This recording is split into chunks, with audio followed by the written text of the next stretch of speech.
I suppose, I don't know if you have any idea of how helpful I think that is to so many people to feel a little less alone on this subject. Why did you decide to go public with something so private?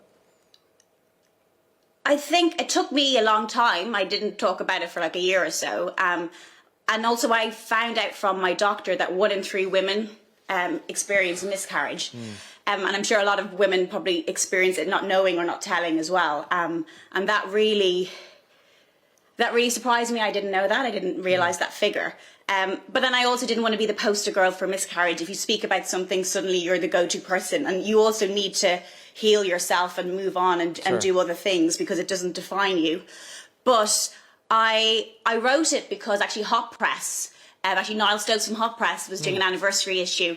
And he asked me to write about something. And he had all these great figures and Michael D. Higgins and Bono writing things in there. And there probably wasn't as many women. And I was going to write something about being Irish and living abroad. And then I thought, you know what, I have this space. Yeah. I'm going to write about something that I haven't spoken about before and that I feel if I talk about it might help people more than just myself. And I was a bit overwhelmed by it actually because I had a lot of people contacting me about their own experiences and you are just one person.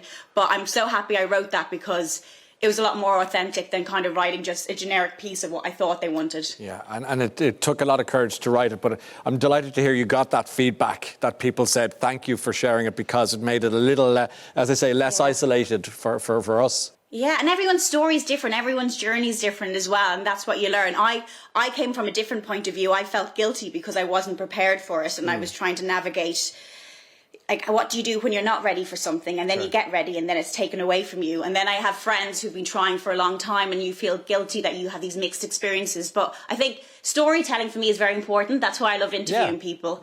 And then I like you probably get this. The more people you meet and the more stories you learn, the more informed you are, and the more you kind of think about things. So I think the more we share, it's just so helpful, and it's helped me so much. And it can feel, I don't know, when you start out in this industry, you're kind of told not to say too much and be careful what you say because it might be twisted the wrong way. But I've kind of learned if you've got something to say it. Yeah.